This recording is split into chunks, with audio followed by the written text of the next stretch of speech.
actually an assignment that I did with my, this was like an original, if I'm honest, this was like an original novel project I did with my kids years ago. I revamped it to be a final assignment for the Odyssey when my freshmen did it almost 2 years ago.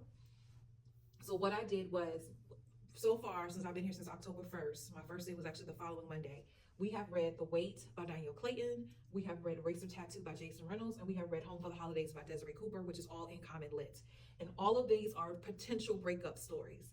So they basically had to take either one of these stories or one of the characters out of the stories or the couple out of the stories, or take all of them, and they had these choices below. So the first choice was to write a song, which I did have one person who wrote a song, but she was being scary and didn't share it. But I'm gonna get her to share her song with me next week. I am. She left early. I didn't get a chance to get it. So it has to basically articulate what happened in the story, what happened with the characters, or articulating what that character felt about a particular moment in the actual story. Then create a playlist. They could have took the playlist from two different perspectives. Either they have a play, like what will be on their playlist as a character, or create a playlist that is like a soundtrack for that character's life, like all the stuff they encountered in those stories before and after what we read. What would be their playlist? So I had one child or student who came up with Make It Last Forever by Keith Sweat, because Grace obviously wanted it to last forever for her and Marcus. Then you have Dante and Shay in the next story, who Dante wanted it to last forever with Shay, even though Shay wasn't really feeling it. Another way they could have taken this, if they didn't want to focus on one character or one couple, I allowed them to focus on multiple, but they had to come up with 2 songs for each couple, each person. Then another option is to do streaming live based on their characteristics, what television shows, what movies, what streaming shows, what video games would they be into, and you have to explain.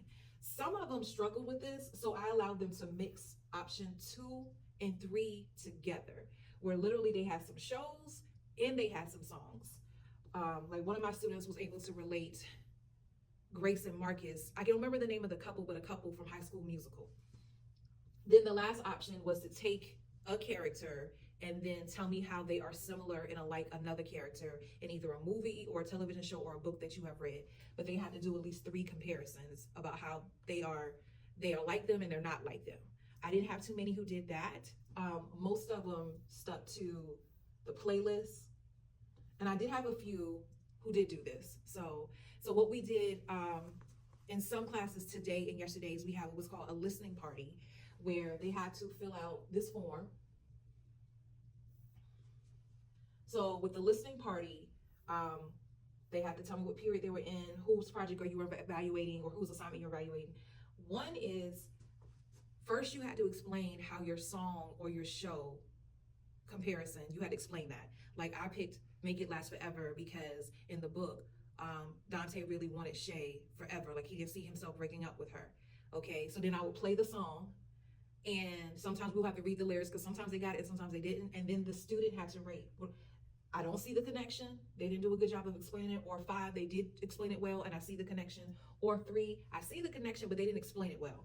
And then they'll give them feedback on what they thought about their selection, or not feedback at all. So some people like, this is not GED. Yes, it is, because it's critical thinking. It's applying what you learn as far as the plot, the character analysis, and the conflict, and be able to connect that to other songs.